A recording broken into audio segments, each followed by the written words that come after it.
Hare Krishna. So we are going to conclude our discussion of the last 2 days, where we went through the process of being able to become fixed in devotional service and also to be able to develop steady practices which requires a steady lifestyle and which requires an understanding that our process is for many, many years. It requires an understanding that we are not doing this for a year, we are not doing this for 2 years, it is not a short-term activity. This is something that we're going to be doing for lifetimes.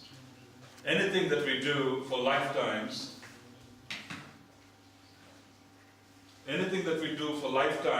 requires planning. Anything that you do for any amount of time requires planning if you want to understand how to solve the problems that are going to come in the way.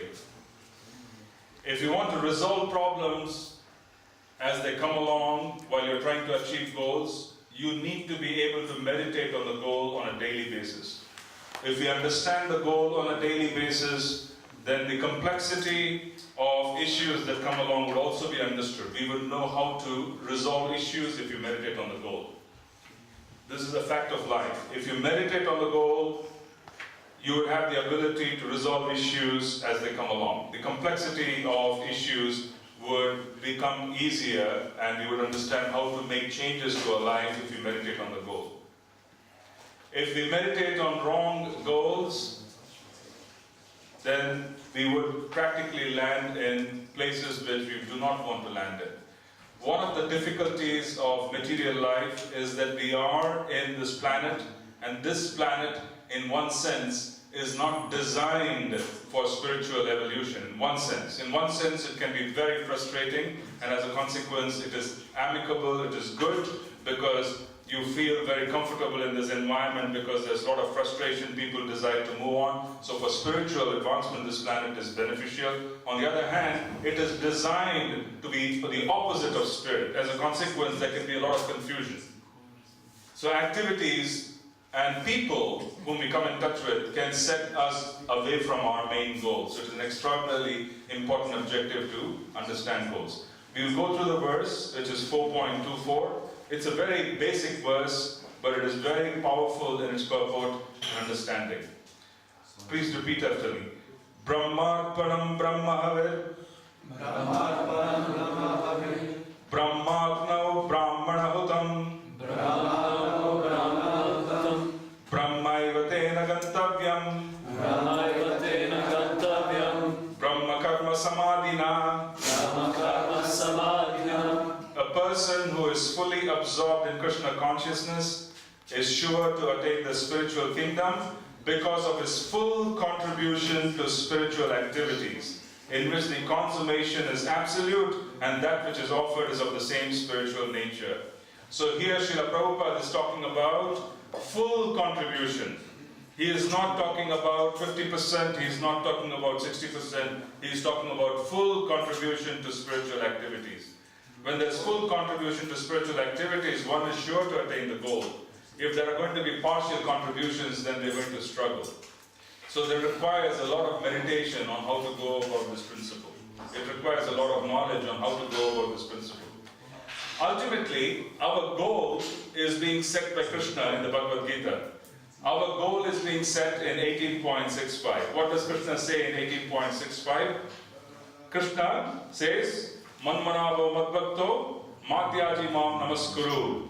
Yes, he says very clearly that one should always think of him. You should always be thinking of me. Manmanavo Madbhakto Madhyaji Mam Namaskuru.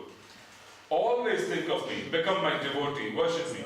Now if we understand the process of always thinking of Krishna, it cannot happen. It is almost like an awesome goal.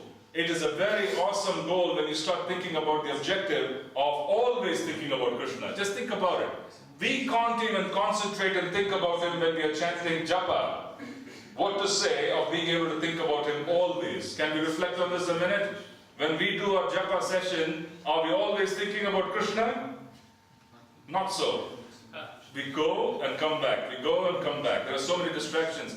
But Krishna in the Bhagavad Gita is saying, you always think about me. So if he's saying always think about me, it essentially means that we have a goal in place. He is giving us a goal. You need to reach the mental consciousness. You need to reach the consciousness and the level to be able to always think of him. There can't be a distraction. Which is the same thing which is also being told in 4.24 in one sense. It is saying very clearly that if you're fully absorbed in Krishna consciousness, you're sure to attain the spiritual kingdom. If you're partially absorbed, you can't attain it because the goal is to become fully absorbed. Now, what is it which prevents us from full absorption? What is it which does not allow us to concentrate? What are the issues which do not allow us to concentrate? We have been talking about, yes, Prabhu. Identification. Sorry? What we identify with. Exactly. Because we are in passion and ignorance, and passion and ignorance allow us to interact with this world. When we are interacting with this world outside, we have people who are not exactly Krishna conscious setting us standards and arranging for us and arranging goals. Those short-term goals which people arrange can become problematic because they are not having the same objectives as we do.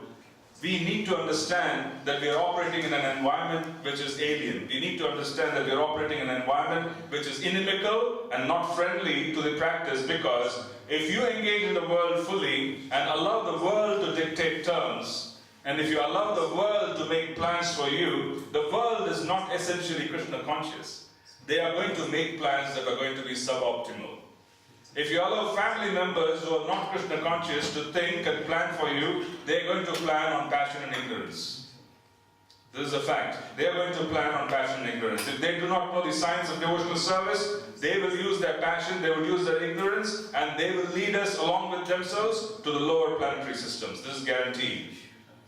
Never allow people who are not trained in the science of Krishna consciousness to plan for us. That is the reason why we need Sadhu, Shastra and Guru. We need to be able to take precept from those who have already experienced Krishna consciousness, who have already seen the Siddhanta. Srila Vyasadeva has already seen Krishna, and he has recorded this in the Srimad Bhagavatam. Because he has already seen and he has recorded it with complete experiences, what is given in Srimad Bhagavatam is transcendental. When we come in touch with the scripture, when we come in touch with people who are in touch with the scripture and who are living the scripture, we get inspiration to act. This is an extraordinary science. This science requires our understanding. The problem is that our 2 feet are in the material world. When our 2 feet are in the material world and we have to act, the moment you step down from your bed in the morning and put your foot down, you are creating karmic reactions. The moment you get out of bed and you put your foot down, you are creating karmic reactions. Yeah? In the Manu Samhita, in other particular scriptures where there are people who live according to Varnashram and the ancient scriptures, people say prayers before putting the foot down on the ground. Because they are afraid that the moment you put foot down on the ground, you're going to be creating karmic reactions. The moment you start walking and interacting with the world, you are creating karmic reactions. In one sense, the goal of human life is to get out. But in another sense, the activity that we do will keep us here. It's almost as if we are in a prison, and the goal of the prison is to reform the person, change the person, so that their behavior improves, and then they agree to the best optimal terms of behavior, and then after a few years they are released from the prison term. This is the actual purpose of the material world. This is a prison house. We are supposed to be trained. We are supposed to lose our unwanted attachments. We are supposed to get frustrated. And out of this frustration, we have to assume the real goal of life. This is the purpose of creation. But what does happen is that the moment you come here, we start creating fresh prison terms. Yeah? It is quite ironical. We come here, we start creating fresh prison terms. Instead of getting out, we become more deeply enmeshed. This is a dangerous place to be in. If you make plans which are not connected to the Siddhanta, we are in trouble. So goal setting is very important. Someone who is an athlete, who is aspiring to participate in the Olympics, can he participate in the Olympics immediately? Anybody? He cannot participate in the Olympics. The first thing that he has to do is he has to win in the school races. If he plans to win the 100 meters in the Olympics, he has to participate in the school. If he is a child, he has to participate in the school, Olympics or whatever it is they do, the school sports. He has to excel in the school sports. Once he does that, he gets some encouragement. I have done well in this. Then he moves on to the college and the university level. He is competing in the university level. He has changed his behavior. He is not behaving the same way as he did towards school. He is becoming more serious because the university level is far more complex than the school level. So he is participating in the university level and he wants to win the 100 meters race amongst all the universities in that area. Then he qualifies for that. He says, now I must compete in the state. You see, you have state, you have country.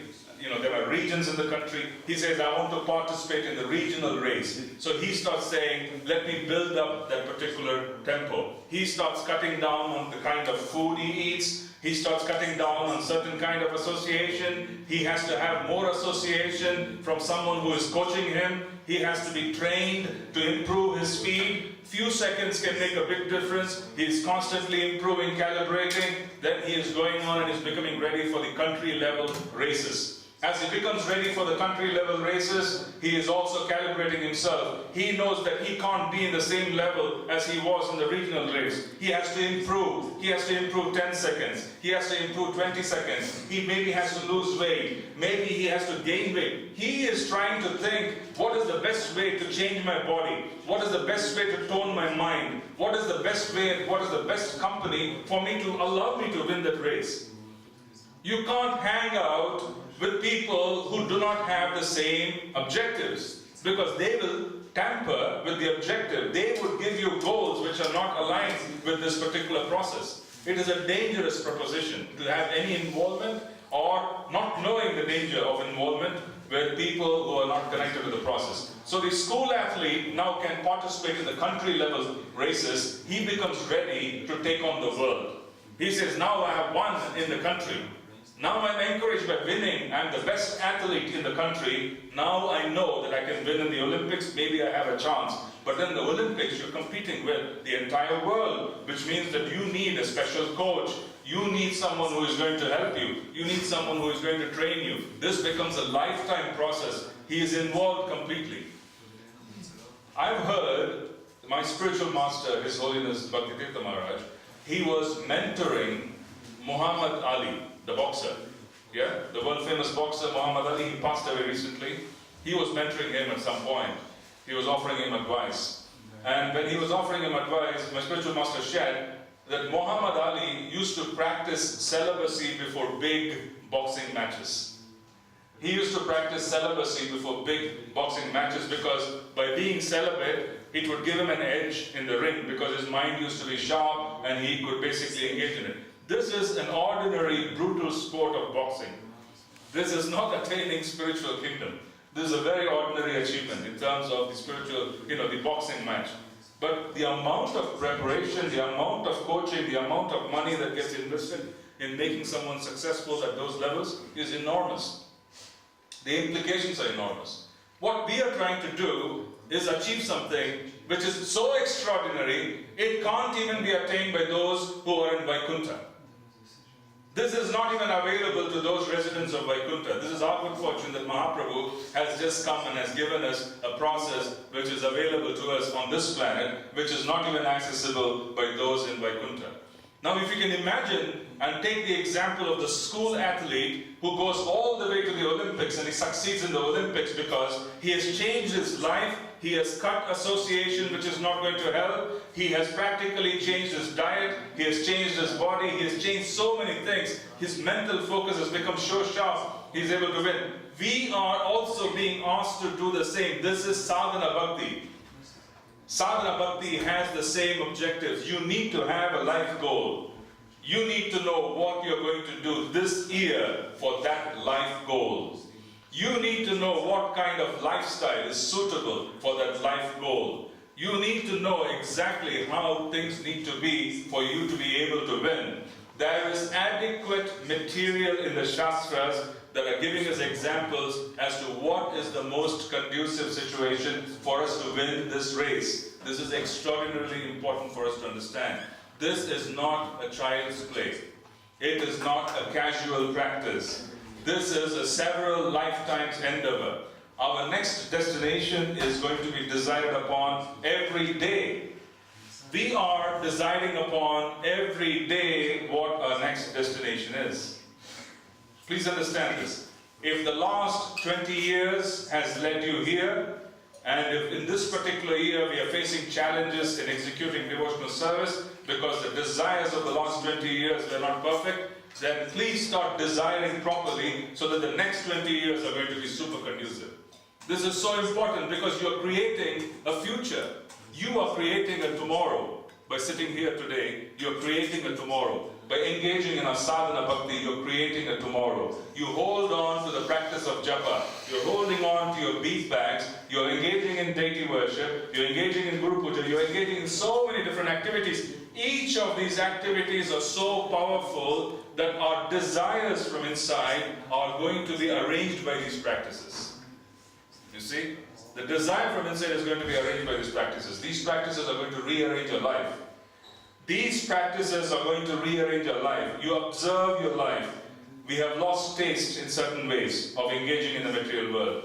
We have new friends. We have a certain kind of family. This is Prabhupada's family. If you closely examine our lives, we will find Prabhupada's family is closer to our heart than our own family. It's a fact. Prabhupada's family is closer to our heart than our own family. A new family has been arranged. The Maha Mantra has changed our taste. The Maha Mantra has changed our lifestyle. The Maha Mantra has changed the goal. It is giving us a new family, new appearance, new everything. The mantra is changing things.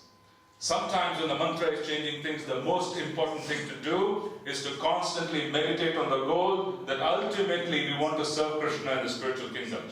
We want to feed him, we want to play with him. This is the opportunity. We want to meditate that that is our goal. Then we want to look and see what is it that our acharyas want us to do on a day-to-day basis and year-by-year basis to attain that goal.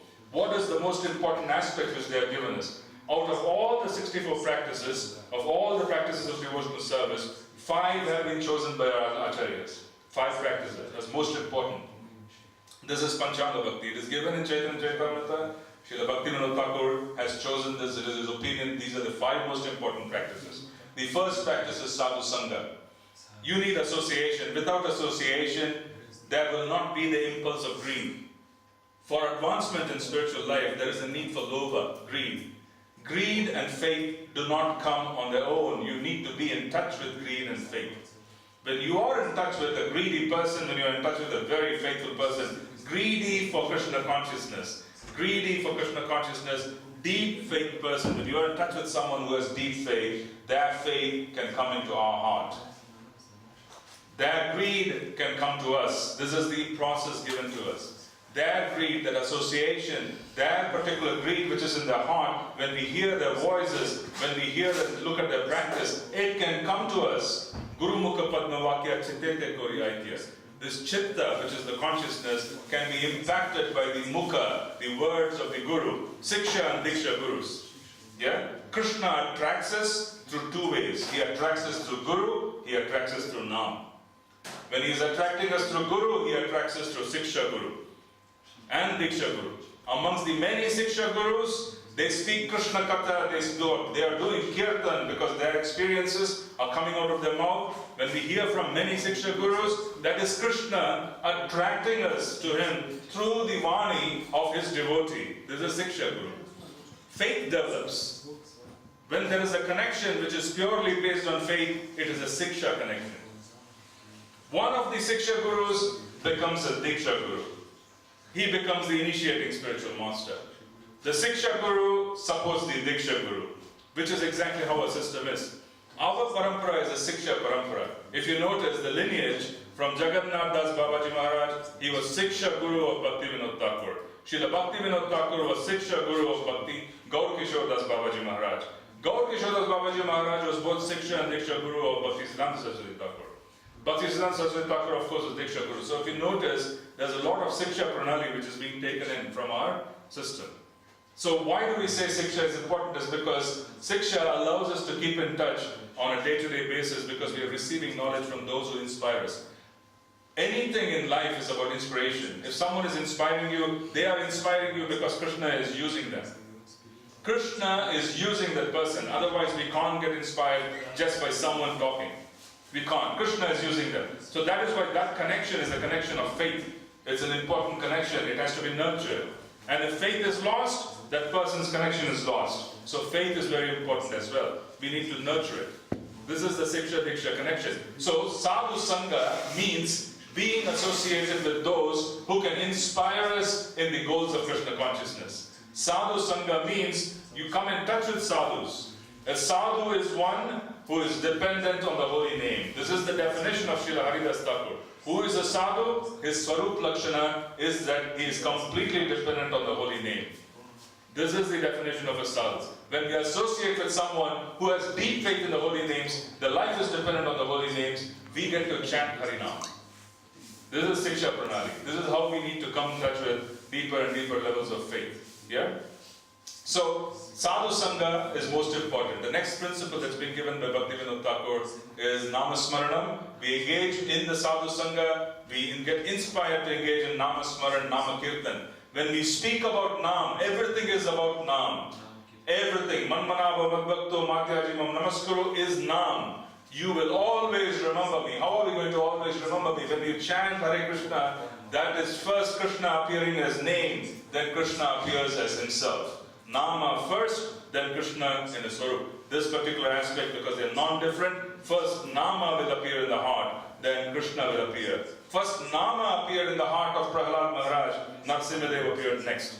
First Nama. So Nama has to appear first. This is Namasmaran. Namasmaran is the goal of our life because it is the sadhana and the sadhya, both. So our entire focus is scripture. Scripture encourages us to chant. Srimad Bhagavatam in the beginning, middle and end, encouraging us to chant. Sri Chaitanya Charitamrita, they are the pure chanters of the holy name. Everything we do, including deity worship, is all about Namasmaran. Nothing else is being done. This is our focus.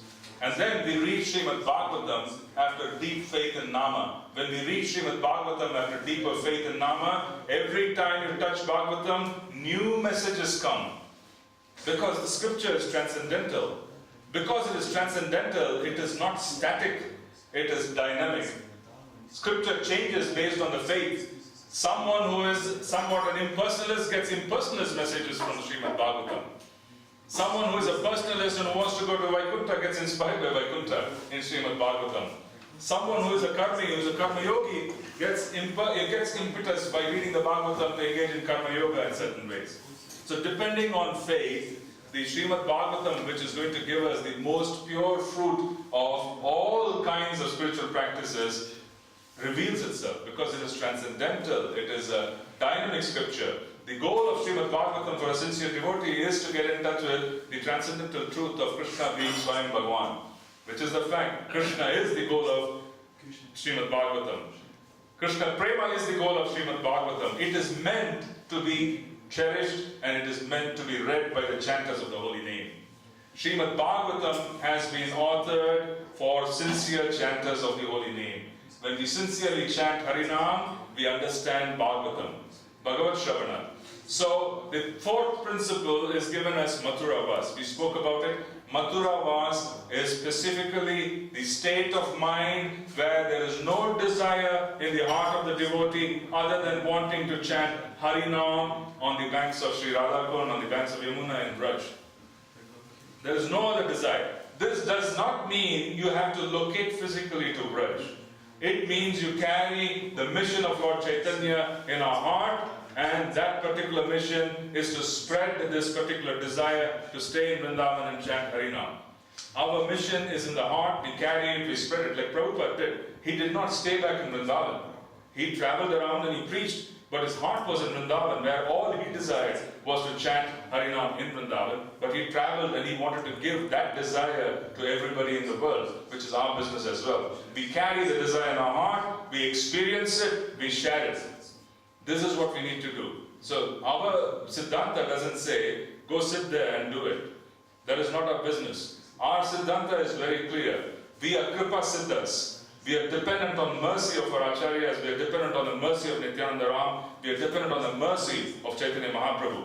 Our business when we are dependent on mercy is to engage in service of Lord Chaitanya and make sacrifices in the mission of Lord Chaitanya. And by doing so, the kripa of Lord Chaitanya will flourish in our heart and it will reveal everything we need to do and not need to know for progress.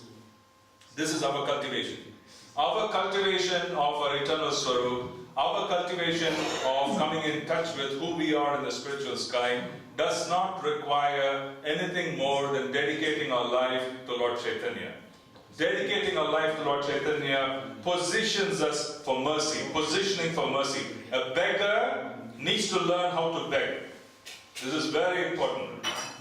A beggar needs to learn how to beg. We are beggars. We don't have any right for Krishna Prema. There is no birthright for Krishna Prema.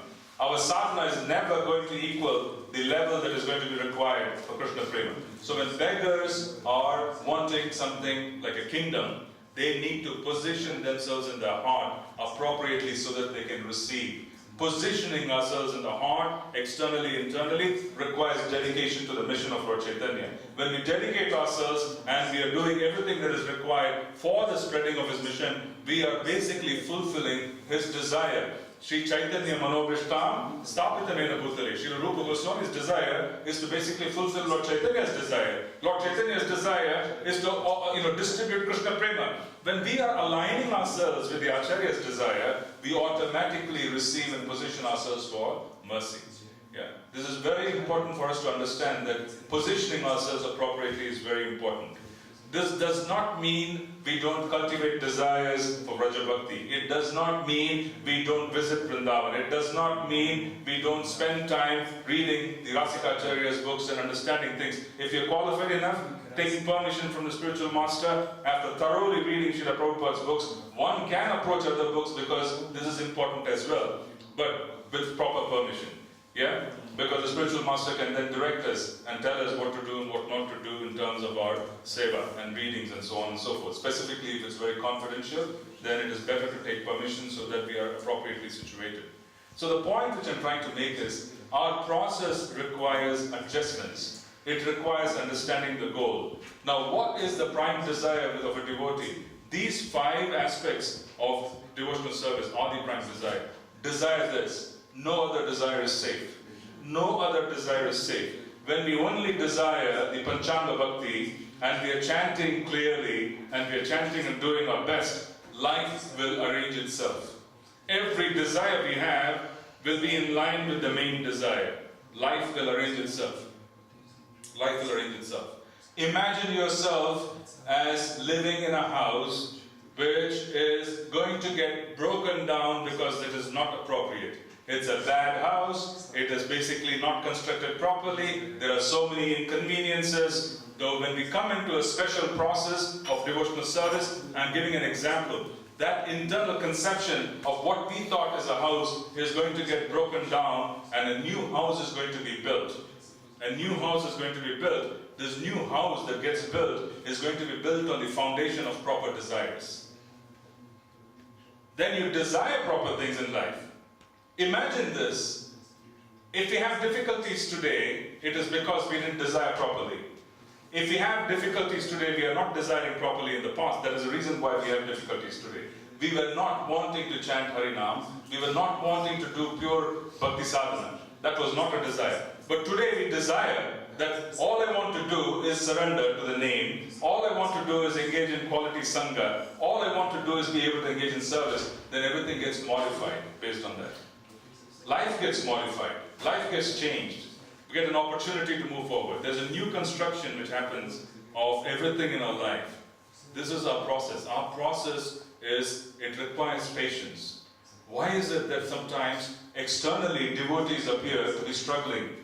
Why is it that they seem to be doing things rightly but then they struggle externally? How do we know if we are doing the right thing in devotional service? How do we determine if we are following the necessary orders of Krishna? How do we know that? Sorry, can you speak up, Prabhu? Yes, because we should examine our daily practice. Am I chanting enthusiastically? Externally, there might be problems in life. Am I chanting enthusiastically? Am I wanting to associate with devotees even if there are problems in life externally? Am I wanting Srimad Bhagavatam's Katha even if there are issues externally? If we have enthusiasm for devotional service, but we have life problems, please understand that life is changing to suit our future according to our aspiration for devotional service. Because every day my enthusiasm increases, but we have problems externally in life. That could be problems with health, that could be problems with our living conditions economically, that could be problems with different aspects of our life. When we understand that all these problems exist, but I somehow am able to chant nicely, I'm able to deepen my interest in chanting, I'm deepening my interest in sadhu sangha, I'm deepening my interest in Bhagavad Shravanam, then I know that I'm doing something right, and I'm desiring something right, and Krishna is changing. This change in life can take years, Prabhus and Matajis. It can take years. It can take a long time for things to break down and a new thing to be built. This is very important. That is the reason why Mahaprabhu gave us the number one way to remove obstacles. What did he give us? He said, Trinada Pisunichena, Tarori Vasarishnuna. Tarori Vasarishnuna is to tolerate the circumstances of life, accepting life. This is your arrangement. If you can arrange, if you're seeing your life, which is difficult, you accept life as if it is Krishna's arrangement. This is Trinada Pisunichena. This is the way to remove obstacles. You accept it. This is Krishna's message. He's saying, you're chanting sincerely, you're experiencing some taste in chanting, you're experiencing Bhagavad Shravanam, you're experiencing taste for devotional service, your life is a little difficult, tolerate it, I'm changing your life. Tolerate it. When a house is being broken down and you're living in that house, it is going to be inconvenient. But once the house is reconstructed and a new roof, new floor, new paint, new furniture, it is going to be comfortable. While the house is being broken down, be patient, practice Trinada Pisunichena, chant sincerely, experience devotional service. Material exhaustion, material distress material distress allows us to transcend.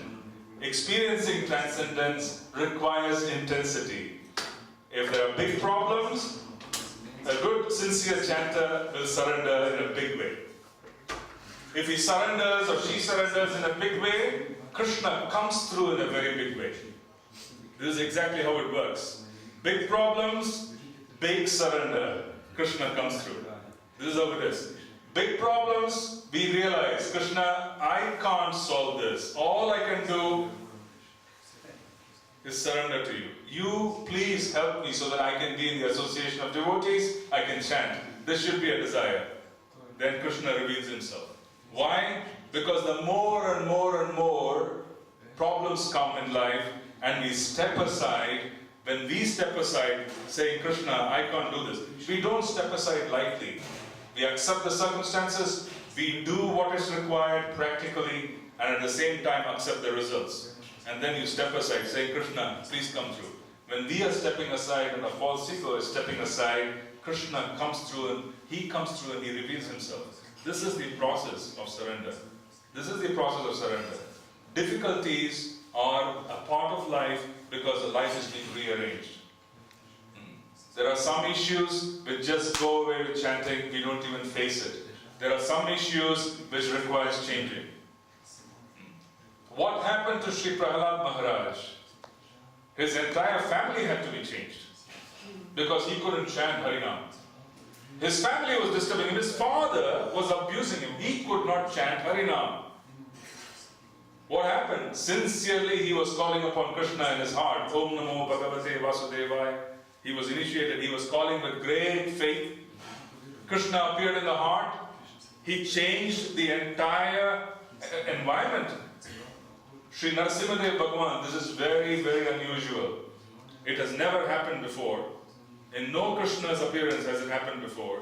Sri Narasimhadev Bhagavan sits on the throne after killing Hiranyakashipu. What does the king do? The king's responsibility is to control the time factor in the kingdom. The king has the authority to control the time factor in the kingdom. He plays the role of time. The king can say, do this, don't do this. You are supposed to live, you are supposed to die. The king plays the role of the time factor in the kingdom.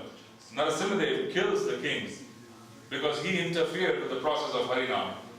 And he sits in the throne and he takes over the time factor, saying, in the life of my devotees who are chanting Harinam very sincerely, I will interfere even to the level of the time factor. What to say of daily karma? He will come and change the entire environment for the devotee to chant. This is the glory of Narasimhadev's pastimes. This is an extraordinary pastime and a meditation for anyone who is a Nama chanter, chanter of Nama. Anyone who is a chanter of Nama, Nama Smaran, meditating on the pastime of Narasimhadev is enormous because it gives us so much confidence because he's coming and he's changing the entire environment. He is putting Prahlad Maharaj on the throne. He is giving him all the powers to rule the kingdom, and he departs, giving him mercy so that he could chant. This is to help the chanter of the holy names. But please don't forget that for Sri Narasimhadev to come, there had to be surrender. For surrender to happen, there had to be insurmountable difficulties. Please don't forget that the opportunity to surrender comes with insurmountable circumstances where one can't handle that. Then one can only surrender. One can only beg for mercy, say, Krishna, I can't handle this. I do not know how this is going to affect my devotional service. Please take charge. I am not good at anything. I give you charge, Krishna. Please take charge of my life. Rearrange my life. Rearrange my environment so that I can chant your Nama. This is the prayer of a devotee who is wanting to sincerely chant Nama. Narasimhadev intervenes. He removes the obstacles. He completely removes the obstacles.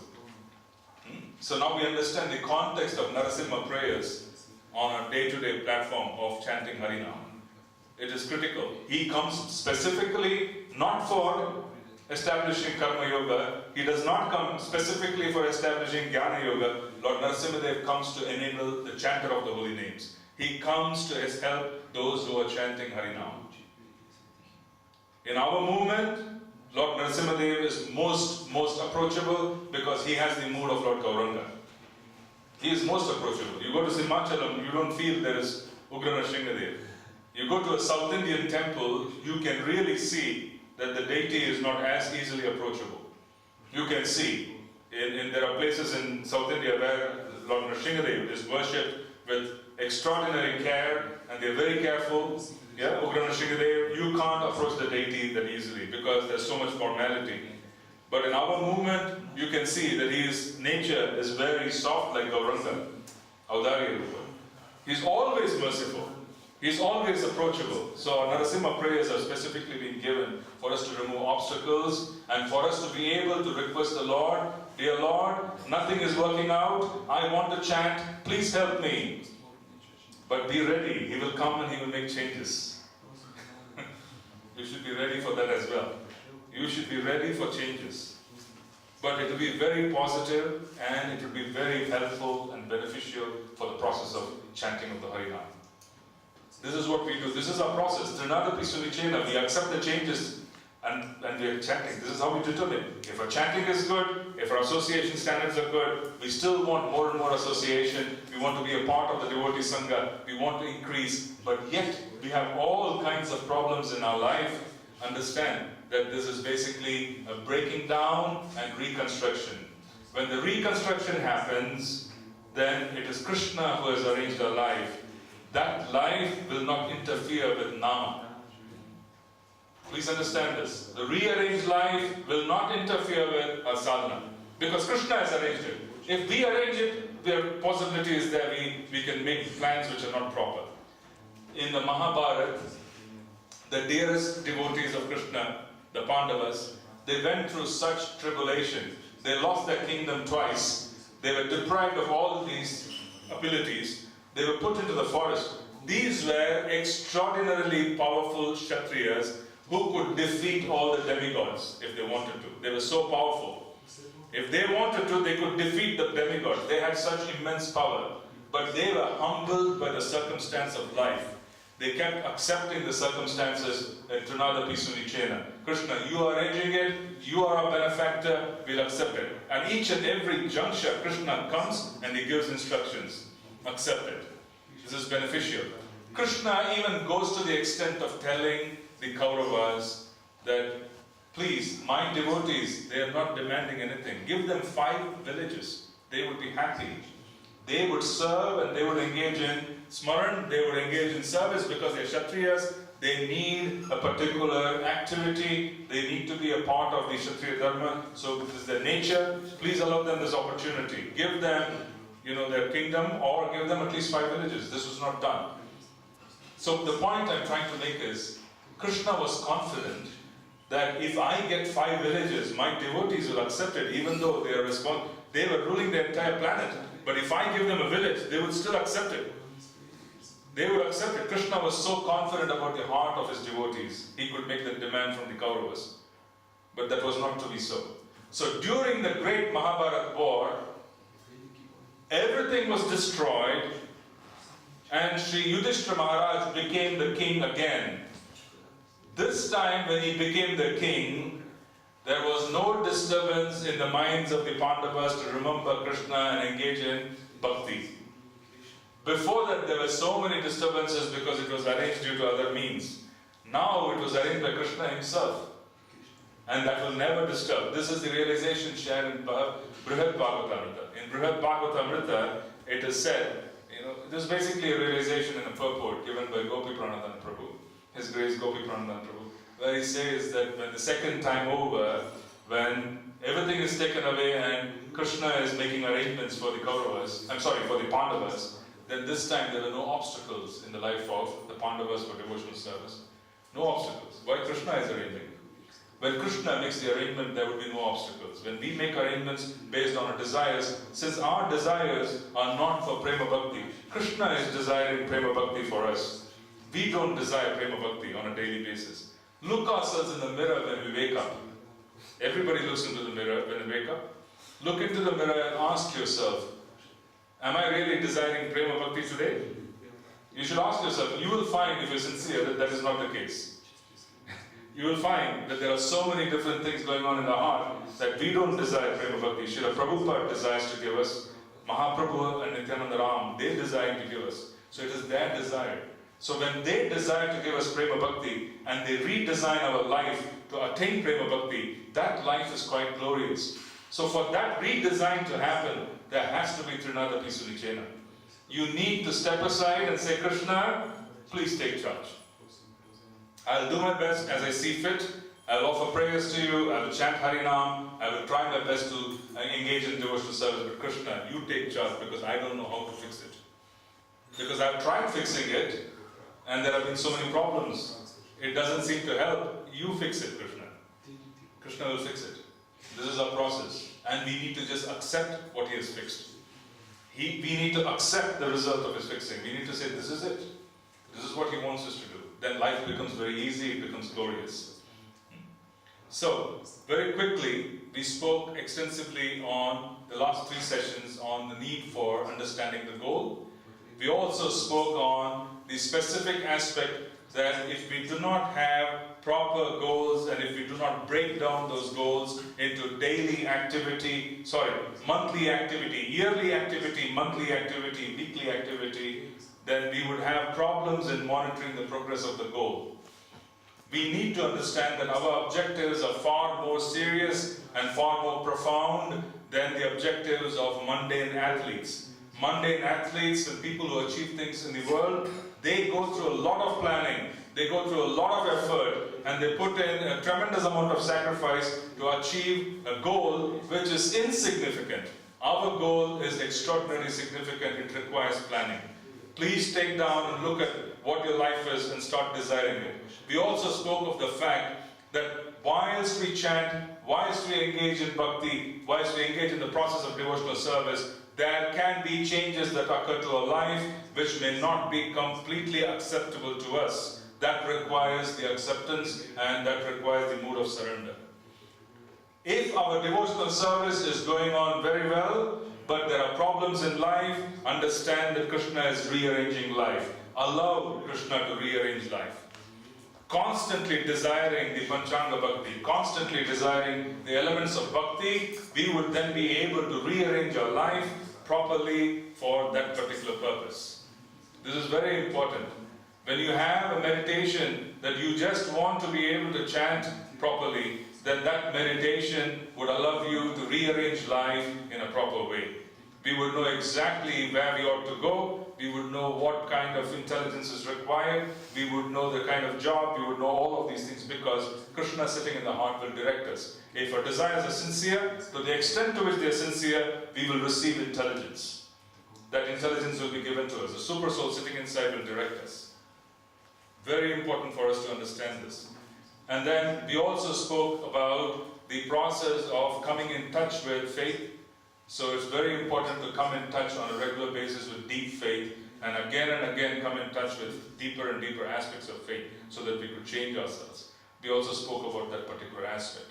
So we'll stop here and we'll see if you have any questions. We would be happy to take those questions and we would then, I guess, move on to the next part of our day. So any questions, comments? Yes, Prabhu.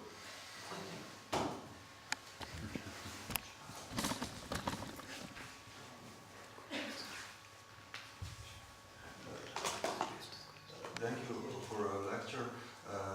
Now we've been speaking a lot about Panchanga Bhakti as a kind of abhidheya, means to come to a desired tent. I would like you were mentioning not yesterday or the day before yesterday that our goal is, we will at one point start slowly to understand who we are originally.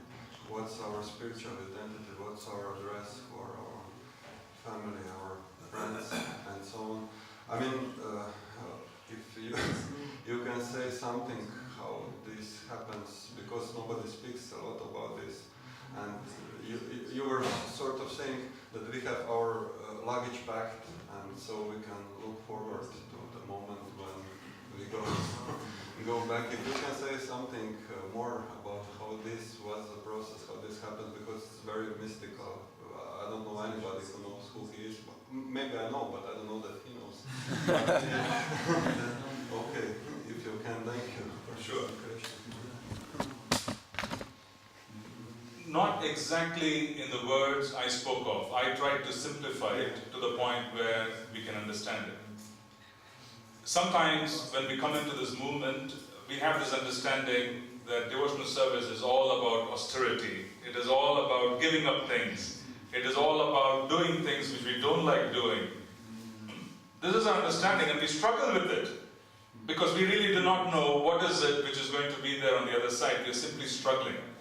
And then if this struggle, as it goes on, the real challenge we face in devotional service is a devotee coming in gives up sense gratification.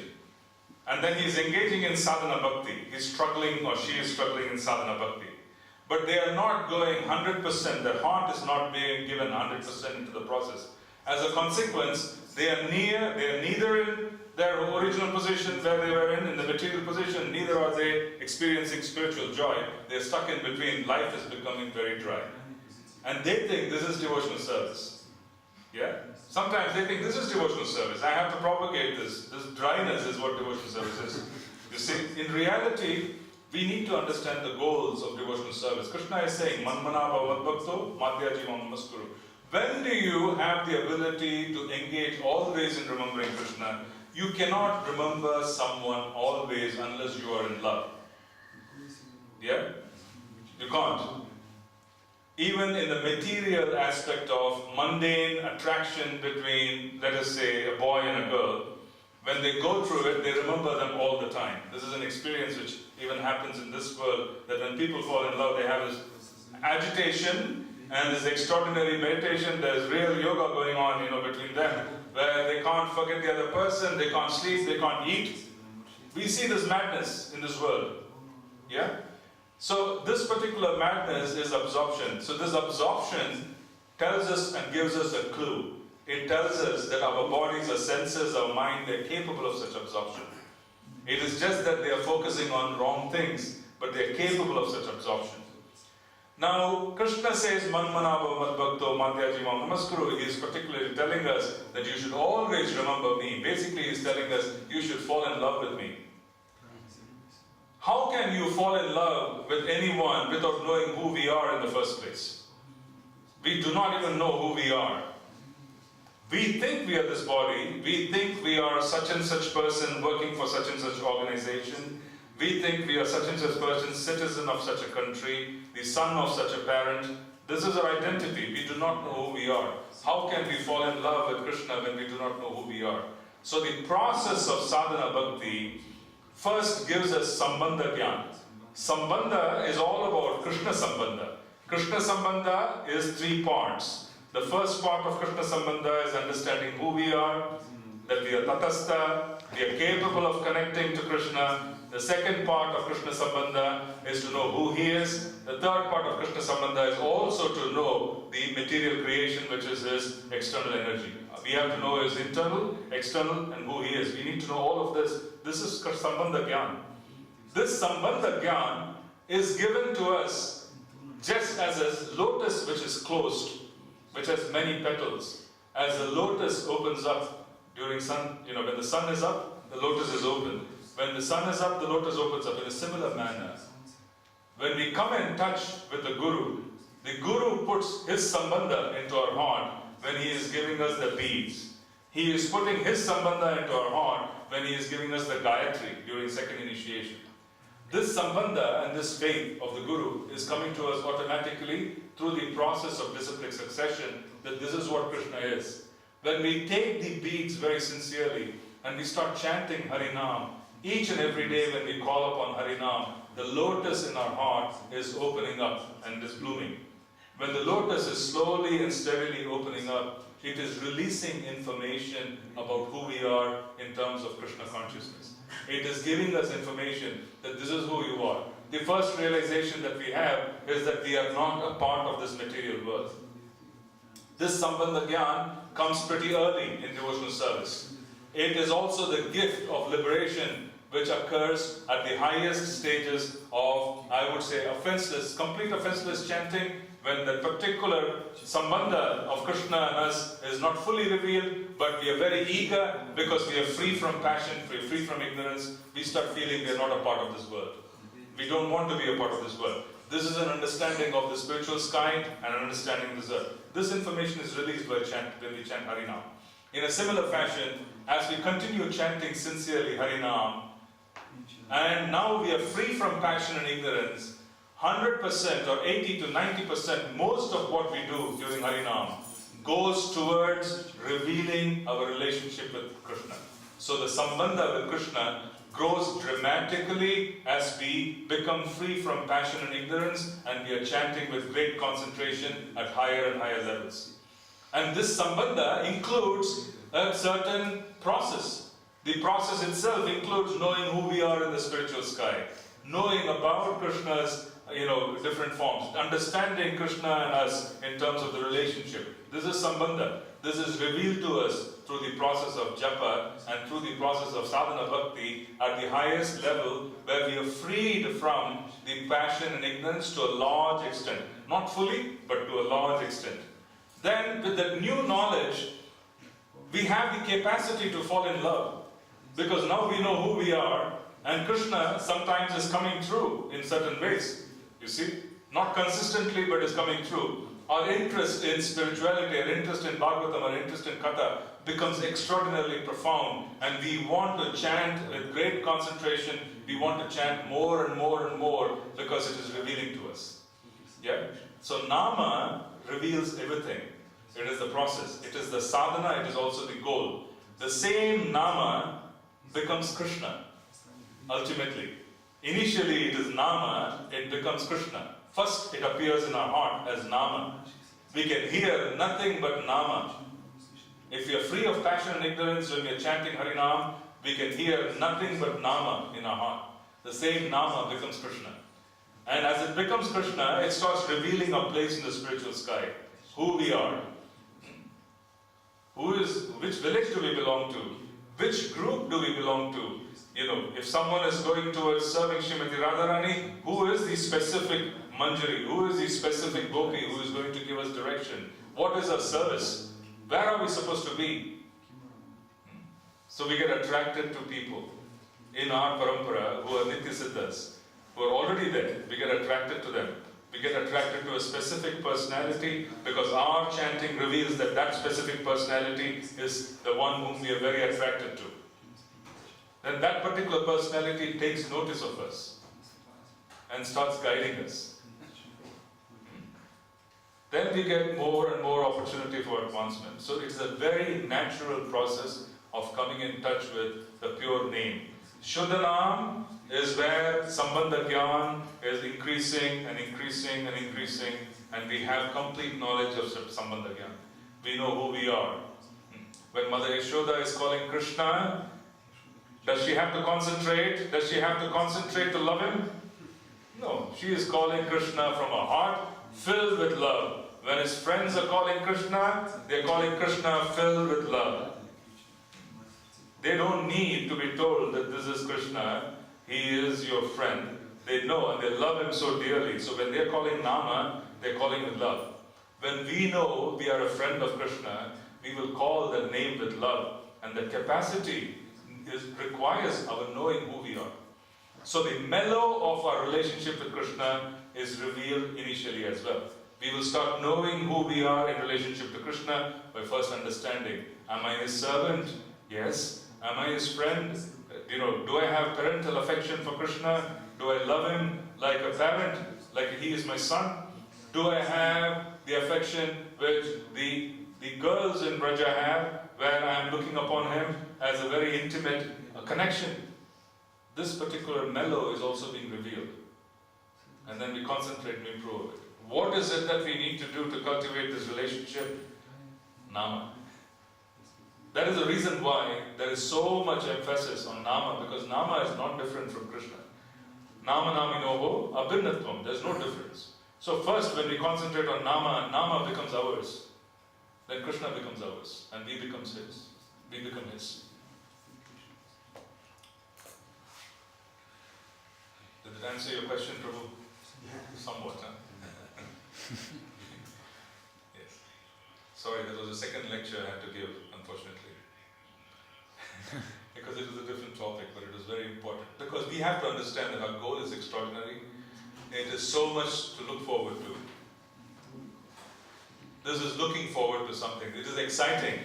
There are so many milestones to be had. It is not a dry process. Every year we look forward to things. And every year, if we look forward to things, we also have to understand that if you're expecting, and this year I'm here, the next year I'm going to go here, you need to step up the process. You can't be the same. There's more and more intensity. There's more and more intensity. It's a wonderful thing. It's an amazing experience, and it's milestones. These milestones, I'm not making up these milestones. We can read about it in our scripture. Which means our process is quite scientific. Anybody takes it up, they can experience similar results, not the same results, similar results. Because we are all in different levels of progression.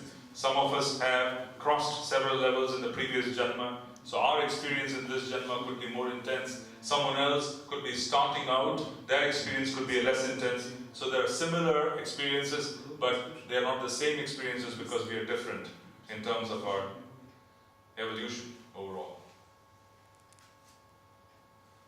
Any question or comment? Any other question or comment? We have a few more minutes. Okay, so we'll stop here. Srila Prabhupada ki. Vrindavan, okay?